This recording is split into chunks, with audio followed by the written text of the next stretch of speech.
Episode की शुरुआत में हम देखते हैं क्वान के महल को। वहां पर एक लड़की काम कर रही होती है कि अचानक से उसके हाथ से कोई चीज़ गिर जाती है। जब वो नीचे देखती है तो एक स्क्रॉल नीचे पड़ा होता है। तो वो उस स्क्रॉल को उठाकर पढ़ना शुरू हो जाती है, जिसे पढ़कर वो बहुत ही हैरान होती है और फिर उस स्क्रॉल को वापस से बंद करके उसकी जगह पे रख देती है और जल्दी से वहां से चली जाती है। और फिर अगले सीन में हम दोबारा से देखते हैं उसी लड़की को, जो कि डाई शेटियान के पास खड़ी होती है। तो डाई शेटियान उससे पूछता है कि क्या तुमने वाकई में उसे पढ़ा है? तो वो कहती है कि हाँ, मैंने खुद ही उसे अपनी आंखों से पढ़ा है। क्वान दोबारा से उस मेड के मर्डर की इन्वेस्टिगेशन शुरू करने वाला है। तो टियानजू कहता है कि इसमें पहले ही बहुत ज़्यादा एफर्ट लग चुकी है, क्या वो अब भी इस मर्डर को सॉल्व करना चाहता है? तो फिर शेटियान उनसे कहता है कि दूसरी तरफ टागाटा ने भी अपना काम शुरू कर दिया है और मैं सेंस कर सकता हूँ कि मेरी लॉन्ग स्वॉर्ड अब वो वापस आ रही है। तो टियानजू उनसे कहता है कि तो फिर अब हमें क्या करना चाहिए? तो शिनटियान उनसे कहता है कि इस चीज़ से हमें प्रॉब्लम हो सकती है, हमें क्वान को कोई ना कोई डायरेक्शन दिखानी होगी। तो फिर वो लड़की कहती है कि हमें कुछ ऐसा करना होगा कि जिससे क्वान के होश ही उड़ जाएं, और ये सब कुछ देखकर मुझे बहुत ही मज़ा आएगा। तो टियानजू कहता है कि फाइनली अब मेरे पास एक चांस है, मैं अब उसके साथ थोड़ी सी गेम खेल सकता हूँ।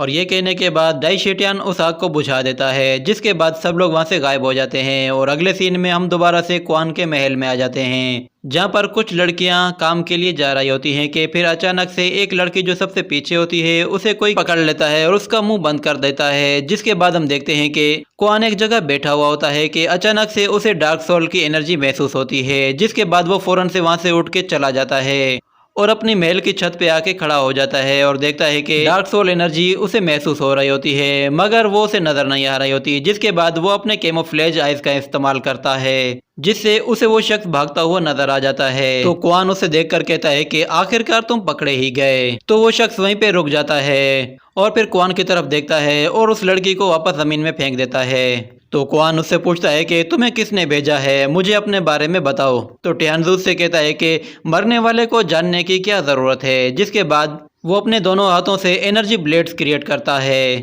और फिर क्वान पे हमला कर देता है। तो क्वान उसे बार बार डॉज करता है, मगर वो उस पर दोबारा से हमला करता ही जाता है। तो क्वान उससे कहता है कि तुम में लड़ाई की कोई भी एबिलिटी नहीं है और तुम्हारे मूव्स तो बहुत ही ज्यादा स्लो हैं। तो ये सुनकर उसे और भी गुस्सा आता है और वो उस पर बार बार अटैक करता ही जाता है। जिसके बाद वो क्वान के बेहद करीब आ जाता है। तो क्वान उसे अपने हाथों से पुश करके दूर हटा देता है। जिसके बाद टियानजू उसकी तरफ देखता है तो क्वान अपनी जगह पे नहीं होता। तो क्वान उसके बिल्कुल पीछे आ जाता है और उसे अपने हाथों से पुश करता है। टियानजू छत तोड़कर जमीन पे आ गिरता है, मगर वो फिर से खड़ा होता है और बाहर की तरफ भागना शुरू हो जाता है। जिसके बाद क्वान उसका पीछा करता है और सीधा उड़ते हुए उसके ऊपर आकर पैर रखता है और उसके सिर को अपने पैरों से नीचे दबा देता है और उससे दोबारा पूछता है कि मुझे बताओ कि तुम्हें किसने भेजा है। तो ये सुनकर टियानजू हंसना शुरू हो जाता है और वो उससे कहता है कि तुमने मेरी पावर्स को अंडरएस्टिमेट कर दिया है। ये कहने के बाद टियानजू अपनी फुल पावर का इस्तेमाल करता है और अपनी बॉडी से बहुत ज़्यादा एनर्जी रिलीज करता है, जिससे वो क्वान को बहुत ही पीछे हटा देता है और फिर अपने हाथों से दोबारा से एनर्जी ब्लेड्स क्रिएट करता है और फिर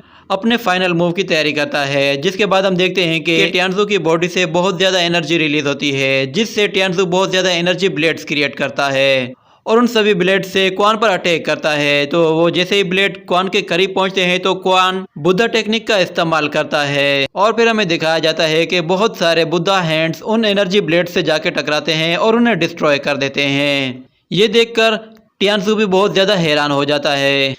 जिसके बाद क्वान अपने thousands of Buddha hand technique से टियानजू पर अटैक करता है। तो टियानजू उस अटैक को रोक नहीं पाता और वो हैंड्स उसे पीछे धकेल देते हैं, मगर टियानजू भी हार नहीं मानता और वो अपनी एनर्जी को और भी ज्यादा बढ़ा देता है। जिसके बाद वो उन हैंड्स को डिस्ट्रॉय करते हुए सीधा क्वान की तरफ आगे बढ़ता है, मगर फिर अचानक से सब कुछ खत्म हो जाता है। जिसके बाद हम देखते हैं कि क्वान वापस से नीचे आ जाता है और वो देखता है कि टियानजू आसपास कहीं भी नहीं है। तो क्वान कहता है कि वो अपनी ट्रिक यूज करके यहाँ से भाग गया होगा और फिर क्वान की मेट्स जो होती हैं वो सब हैरान होती हैं कि आखिरकार यहाँ पे हो क्या रहा है। और जब वो लोग क्वान को देखती हैं तो वो क्वान की तारीफें करना शुरू हो जाती हैं, मगर क्वान उन पर जरा भी ध्यान नहीं देता। जिसके बाद वो वहाँ से ऊपर छत की तरफ चला जाता है और छत पे खड़ा होकर उन लोगों की तरफ देखता है और फिर अपने कुछ फ्लावर से कहता है कि उसका पीछा करो।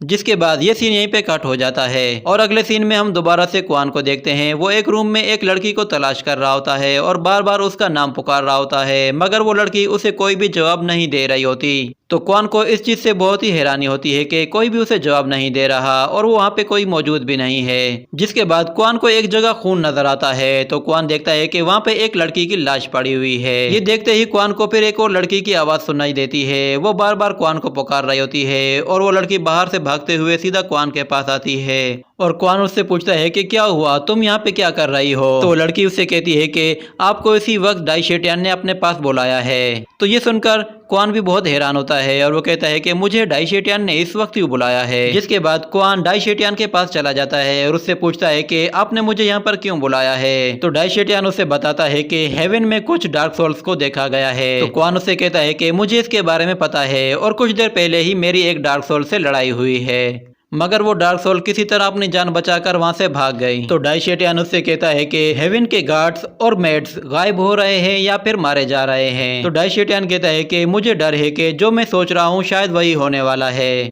तो क्वान उससे कहता है कि आप तो पहले से ही सब कुछ जानते थे। तो डाई शेटियन कहता है कि तुम बिल्कुल सही कह रहे हो, अब से मैं तुम्हें बिल्कुल सच बताऊंगा कि हेवन में डार्क सोल्स बहुत ही पहले से मौजूद हैं और ये डार्क सोल सेलेशियल इन्वायरमेंट में भी रह सकते हैं और इसीलिए मैं इन डार्क सोल से लड़ने के लिए काफी टाइम से सीक्रेटली तैयारी कर रहा हूँ। तो क्वान से कहता है कि आप ये बात मुझे क्यों बता रहे हैं। तो डाई शेटियन कहता है कि मैं ये सब कुछ किसी को डराने के लिए नहीं कर रहा, मैं बस ये कहना चाहता हूँ वो सब डार्क सोल्स धोखा देने में बहुत ही माहिर हैं और ये बात मैं अपने किसी दोस्त के साथ शेयर भी नहीं कर सकता, यहाँ तक कि मैं अपने किसी पार्टनर को भी इसके बारे में नहीं बता सकता क्योंकि मुझे नहीं पता, हो सकता है कि वो भी डार्क सोल का शिकार हो चुका हो।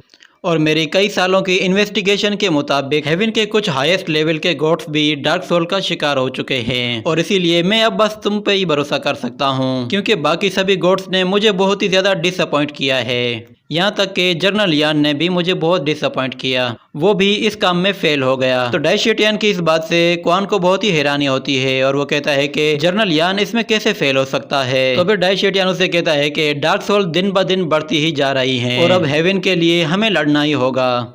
जिसके बाद ये एपिसोड यहीं पर खत्म हो जाता है।